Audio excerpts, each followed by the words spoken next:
Greetings and bienvenue, Midnight Crew. Thank you for returning to this broadcast, and welcome to new viewers joining us for the first time. If you like a video, then feel free to subscribe. I am a big outdoorsman from Pittsburgh, Pennsylvania. So of course when I decided to go to college I had to keep in mind that having some decent woods nearby was a must. Upon checking a couple of places out, I decided on going to Edinburgh University of Pennsylvania, or just the borough. The biggest plus about going to that university is that my Uncle Fred lived up there and was a well-known name in the community. He owns to this day a framing shop right in the middle of the small town area. This was a huge plus, since knowing people like that always equals more land to put spots in. That's all I really needed to pick the college I would be going to. Edinburgh is really cool because there are a lot of old buildings and strange, flat landscapes as compared to the hilly land around Pittsburgh. So it was cool to have to figure out how to scout the game I'd be going after once the season started. My main hunting area was directly behind my uncle's house. He has a beautiful log cabin that sits back off the road with woods on all sides of it. It was a true thing of beauty. When he had the house built, he actually had the gigantic chimney made of flat stones that were found in the woods behind the house. More on that later. As I was scouting the area for the first time, I came up on a few different circles of boulders in the middle of the woods. They were definitely very old. The boulders were quite big. Much too big to just be moved there for some reason, like a group of guys camping out. They must have taken 10 men to move them, and only if they had some kind of pulley system or something of the sort. There were also smaller rocks, and when I say smaller I'm talking like somewhere around 300 pounds or more, making inner circles inside of the large boulders. Pretty crazy. I found a total of 7 of these stands throughout the property. Some of the rocks that were now part of the chimney. They simply had to be with the amount of rocks he used on it. Oh, also these rock circles also made a much larger circle around the woods. After a few more days of scouting with my buddy Brandon, we were sure we had our spots picked out for the first day of archery. We couldn't wait to get out there. Perfect day too. It was great. The thing about Edinburgh, Pennsylvania is that it gets more snow per year than most of Alaska due to the lake effect snow coming across Lake Erie. What happens is before the lake freezes completely over, the water, which is warmer than the air, pushes the clouds way high up into the atmosphere. Too high for them to actually snow due to the low temperature all the way up there. The clouds then come inland and fall back toward Earth. It takes them about 20 miles to do this. Edinburgh is about 20 miles from the lake. You see what I'm saying? Anyway, on the first day of archery, which is in the first week of October in Pennsylvania, there was a thin layer of snow. This is perfect for archery because you can see the deer in the woods much more easily, and you can also see if any animals left any tracks. If they did, they were fresh since the snow didn't happen too long before that. In our trees for about 2 hours or so, neither of us had seen anything yet. I had just got off the radio with Brandon, who was on the other side of the property, when I saw some movement over to my right in the pine thicket. I then saw a branch move a little bit and saw 4 deer legs under. I readied my bow and my stance so as to make a good clean shot at the deer. Around 15 feet up in a tree I did this very carefully. About a minute later, as I was looking for any movement, I lost the 4 logs inside of the thicket. This was expected due to the fact that where that deer would have been as a common feeding area for them. So I waited. Maybe another minute later I caught movement again. It looked as if the deer would break through the thicket into more open woods. The moment I've been waiting for. As I brought the bow up into a full draw stance, I was stunned by what I was seeing. Where the deer should have been, there was a man. A strange-looking man at that. This absolutely should not have been. If there was a man anywhere near where that deer had been, the deer would have been long gone, spooked back into the thicket. I put my bow back down onto the hook I had screwed into the tree and lifted my binoculars to my eyes. At only around 35 yards away I could now see great detail of his physical appearance. He was rather rotund, with his belly leading the way. A white, long-sleeve shirt with ruffles down the middle of it. Just like the pirate shirt in that one episode of Seinfeld, if any of you so indulged. It was tucked into thick, canvas brown pants, with pants being tucked into white socks directly below his knees. Further down, where his shoes should be, was absolutely nothing. He had no feet whatsoever. No calves, no shins, no shoes. With my eyes wide open I mouthed to myself, what the hell? Instead of walking, he seemed to float through the woods, going from right to left. This is when I started noticing other extremely strange things about him. I looked through the binoculars at his head. It was cocked back with his chin resting down on his lower neck. His very large, red, bulbous nose up in the air is a bit in a sort of snobby overall look. The hair though, it was covered by a wig that judges in England wear. A white wig with 3 curls on the side of it where his ear would have been. I noticed that he didn't just seem to float through the woods. He was floating through the woods. His arms stayed stuck at his sides unmoving as he traveled. He also never looked down. The way his head was cocked, he could have only been looking upward. This is not any person or animal walks in the woods, constantly looking down and around for obstacles that you may trip over. All of this happened within a time period of maybe 20 seconds or so. He had come out of the thicket behind a medium-sized oak tree, then when he hit the next oak, he never came out from behind it. I watched in absolute astonishment for another 5 minutes, waiting for him to break his cover so I could see him again. This never happened. I told Brandon what had just happened and was immediately made fun of. I expected that was what would be coming through the radio after I got done talking. He was saying I should have taken a picture of the only human minotaur remaining in the world. I told him he won't be laughing when the Deerataur came over to his tree stand and smacked his ass right out of it. Even though it was the middle of the hunt, I had to get down to see what the hell just happened. I knew where he would have walked. Not only would I see footprints in the snow, but it would have also been very easy to see even better tracks due to the fact that the area where he was full of muddy ground.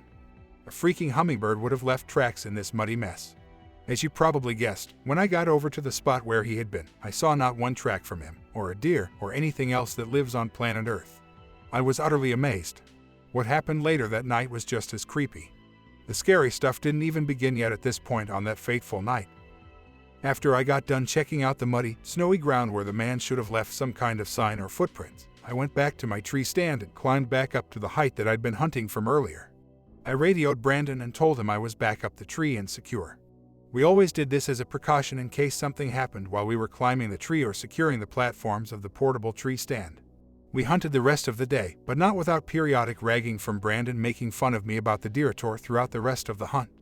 I knew I'd be hearing about it for at least a week or so, maybe longer. That is, of course, if the rest of the night would have been a normal one. Which, it turns out, was not. As twilight approached, I radioed Brandon and told him I was going to start getting out of the tree. Brandon was actually in a built stand that we found while scouting in the months prior. So I had him meet me at my spot due to the fact that it was going to take me much longer to get my stand down and off the tree. Just as I thought, Brandon was walking up to my spot right as I was getting to the bottom of the tree. Once I got all the way to the bottom, I unhooked the straps that were around my feet, jumped down to the ground, and started feverishly explaining to him again everything that happened. I took him over to the muddy area to show him that there were absolutely no tracks in the snow or the mud. I definitely could sense that he didn't completely believe everything I was telling him. I was able to sense this so easily because he looked right at me with his mouth agape and his eyebrows pushing up towards the middle of his forehead and said, "Are you screwing with me, brother?" He also was able to tell that I wasn't messing with him when I looked at him with what I'm sure are some of the craziest eyes he's ever seen and said, "Hell no, I ain't messing with you." When he realized that I was 100% serious, he started taking inventory of all of the things that I had previously told him, and we went back and forth trying to make any kind of sense of what I had seen at all. While we were talking to each other back and forth, we had failed to notice that nighttime was already upon us. It was Stephen King's full dark, no stars kind of night too. Due to the fact that we were looking for signs left behind from the ghost guy, we were in a patch of woods that we weren't very familiar with. We may have been pretty close to where my stand was, but once night falls in the woods, it's a whole new ballgame. Still, the patch of woods we were in was enclosed by a triangle of roads. All we had to do was walk in a straight line and we would come out somewhere on one of the roads, then just walk that road back to my uncle's house. So we started walking. Walking in a straight line in the woods is almost impossible to do without a compass, which I didn't have. So we were both figuratively and literally in the dark when it came to where we were. A couple minutes into the walk, we heard a loud scream, as if someone was being murdered. Now I know what every animal in the woods around here sounds like, both normally or in panic mode making death cries. I see videos often on YouTube of people recording a sound in their backyard that they think is a person who needs help, only to be a rabbit screaming from being attacked by some predator like a coyote or fox. This was not that. At all. After waiting a couple minutes to see if the screaming would continue, we started walking again in the direction we thought we should be going. We didn't talk much about what we had just heard, probably because of the anxiety we were both feeling. We couldn't ignore it for long though, because we heard another long, blood-curdling scream. It was closer this time, and sounded different. At first we thought it sounded like a woman being attacked. This new scream sounded threatening. Ironically, we felt like we were the ones being stalked and hunted at this point. Still, we pushed forward. After walking about another 100 yards, we came across something very strange. Directly in our path were these weird, clear, gelatinous masses on top of the leaf litter. Now I am 32, which isn't an age that necessarily screams wisdom from experience, but I've been in the woods since as far back as I can even remember. My old man taught me everything there is to know about the wilderness around us. So take it from me, these clear globs should not have been there. The only thing I could think of that could even slightly look like it was tree sap, and this was absolutely not sap. I poked one of the masses with a stick, fearing what they were made of. I had read a story about a town that had clear, gelatinous globs rain down on them. A lot of these people got very sick, and if I'm not mistaken, I think a couple of them even died from it. So needless to say, I was taking precautions. Their consistency was that of a thick gelatin. Like if you made jello with only 1 cup of water instead of 2. Once we started walking again, we started to come across a good amount of this stuff. It wasn't all over the woods, instead it was directly in front of us as we walked. Almost like someone or something knew which route we would try to take and marked it with these globs. Another scream. This time even closer, and with a little something added in. This time, not too far away from us, we heard leaves rustling and a couple of twigs snap. Something was definitely there. It could have been a deer, but this was unlikely. Whatever it was wasn't spooked at all. Not from us or the threatening scream.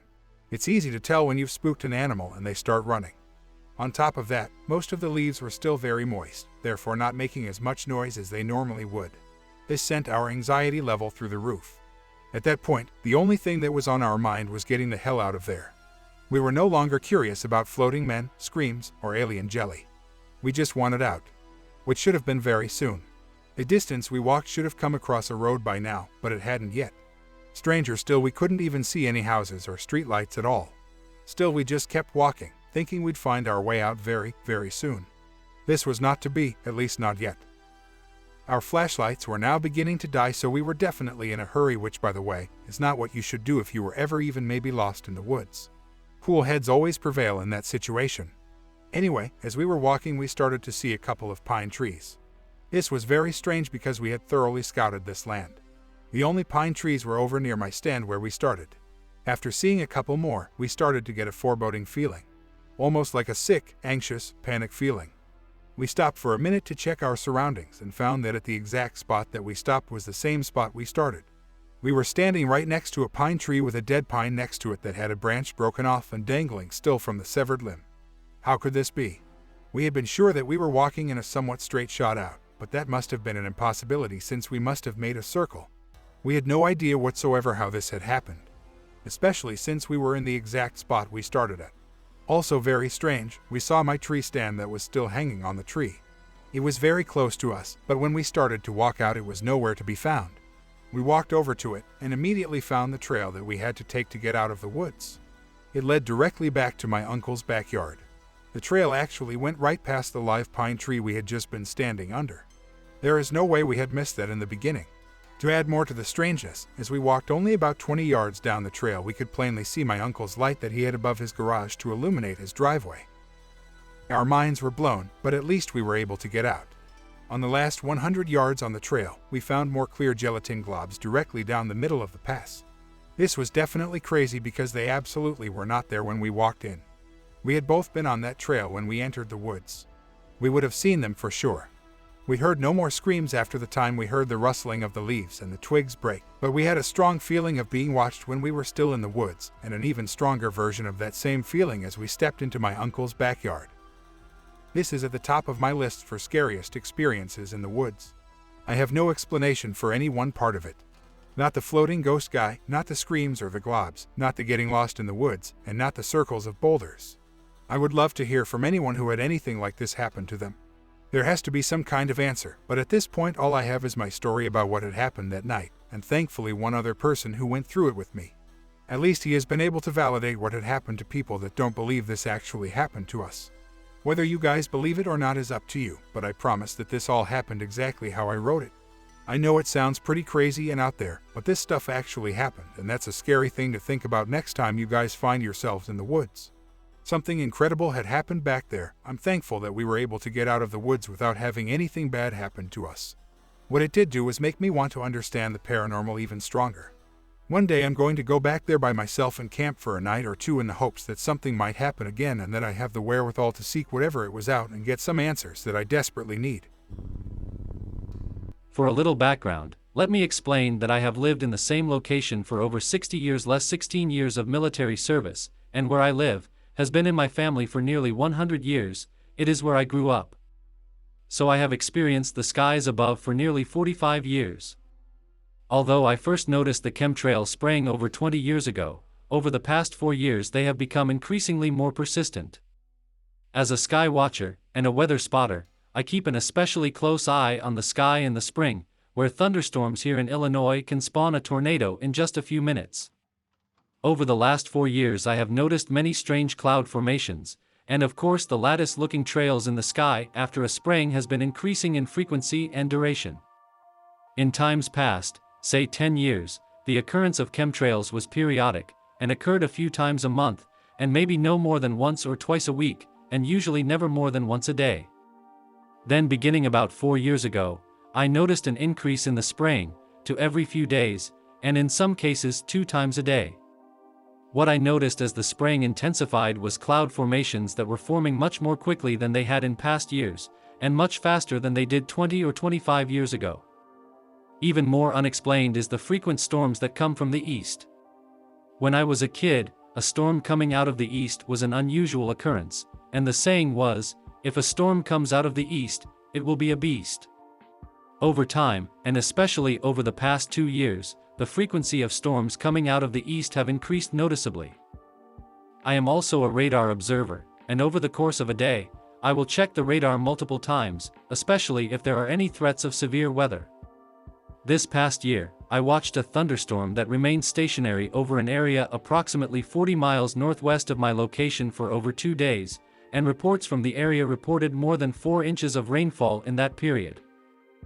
The amazing thing was that only a few miles in any direction from where the storm was stationary, the weather was only partly cloudy, and in some cases the sun was shining, and they received little or no rainfall. While in the area that got the continued rain there were flood warnings issued. The picture on your page, in years past before the spraying of our skies began, would have been termed a sun dog, a phenomenon that is caused when ice crystals form in the upper atmosphere in very high clouds, and were a fairly rare occurrence, but over the past few years, these has become fairly common, seemingly from the effect of the materials that are being sprayed, and with no cloud formation in the area prior to the spraying. These kinds of formations were usually seen in the evening near the time of sunset, but over the past few years, they can be seen at any time of day. In the spring of 2009, I found a strange gelatin-like glob in my rain gauge. After I poured out the water, it remained stuck to the glass. I fished the glob out, and put in a small clear glass vial, thinking that I might send it off for analysis, but within the matter of a few hours it had dried, and formed a crystalline shell-like structure, and within a few more hours after that the structure disintegrated, and then disappeared completely, leaving no traces of ever existing, except a ring in the corner of the vial where it had been. After I had found the first glob, I looked in other places to see if I could find anything like this, and while I did not find any globs, and only 2 other crystalline shells, I did find several circles that looked suspiciously like the one left in the vial. Last year the spraying in this area was so bad that at times it would form a brown haze in the air, on what had been only a few hours ago, a clear sky. Even my wife, who until a few years ago took little interest in the spraying, pointed out several times the spraying that was being done, especially in the evening. I also noticed that in the spring during times of intense spraying that the rainfall amounts seemed to be much higher. Several times after a week of intense spraying we would see rainfall amounts that were in the 5 to 6 inch range, and caused minor flooding, or in some cases severe flooding, as was the case in the spring of 2009. While some of these phenomena would not to be out of the ordinary were they only occurring every now and again, this pattern has repeated itself multiple times over a small period of time. Which brings me to another point. The winter here in Illinois has been a terribly cold, miserable one, with very little relief. For the past month we have seen few days above freezing, and much more snow than we are accustomed to, but still nothing compared to the snows I observed as a child where drifts was sometimes 4 or 5 feet tall, and blew over fences in such a way that you could walk the drifts clear over the fences. Still, compared to winters of the past 20 years it is the worst I remember, and on a clear day last week I observed them spraying in the area, but with only straight lines, and not lattice style, running east and west. At the time the jet stream was just above my location according to the maps. The very next day we had 5 feet of snow, and oddly enough, while the movement of the storm was from west-southwest to east-northeast, the snow fell from the east most of the day. I have my theories for the reasons behind this spraying, and while I am sure that the spraying is manipulating the weather, I believe that there may be other motives, and whether weather modification is the intended goal of the spraying, or whether it's a byproduct of the intended purpose, it is happening on an increasing more frequent basis. I also have some pictures of the chemtrails and storm cloud formations that I have observed if you think you might be interested in seeing them. Of course, while my observations of chemtrails have mostly been during the day, the night skies here on the Illinois prairie are no less intriguing, but then that's a subject for another day. Thanks for your site, it's a very interesting one, and I stop by often to see what's new. I hope that you enjoyed tonight's broadcast. If you enjoyed tonight's story, then please subscribe to the channel as more green texts will appear daily. A new broadcast will appear when the clock strikes midnight Central Time.